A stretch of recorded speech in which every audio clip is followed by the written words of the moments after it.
নজর রাখবো পরবর্তী সংবাদে। জাতীয় স্তরের প্রতিযোগিতায় সাফল্য অর্জন করল ধর্মনগরের সোহিনী দে। অবশ্য মেধা যে ছোট বড় কোনো বয়সই থাকে না, তারই প্রমাণ মিলল ধর্মনগরে। ধর্মনগর শহরে মেধাবী ছাত্রছাত্রীদের অভাব নেই। পড়াশোনার পাশাপাশি ক্রীড়া, অভিনয়, নাচ, গান, আর্ট ইত্যাদি বিভিন্ন ক্ষেত্রে রাজ্য সহ জাতীয় স্তরে সুনাম অর্জন করেছে রাজ্য এবং শহরের ছাত্রীরা।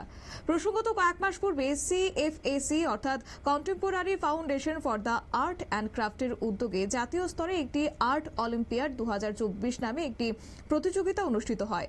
আর জাতীয় স্তরের এই প্রতিযোগিতায় সারা দেশের বিভিন্ন রাজ্য থেকে প্রতিযোগীরা অংশগ্রহণ করেছে। ত্রিপুরা রাজ্য থেকেও ছাত্রছাত্রী এতে অংশগ্রহণ করে।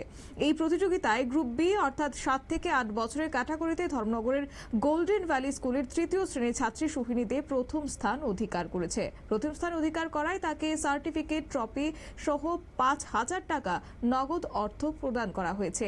কি রয়েছে বক্তব্য শুনুন।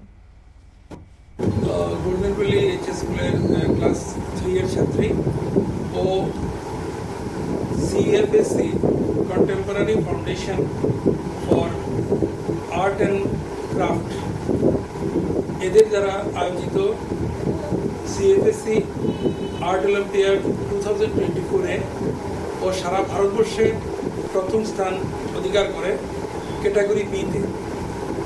এর জন্য আমরা সবাই খুব খুশি এবং এ ধরনের প্রতিভা যাতে ধর্মনগর তথা ত্রিপুরা থেকে আরও বেরিয়ে আসে, এর জন্য আমরা চাইছি সবাইকে উদ্যোগ নিতে। অভিভাবকদের এবং বিভিন্ন স্কুলগুলোকে বলবো ছাত্রছাত্রীদের উৎসাহিত করার জন্য।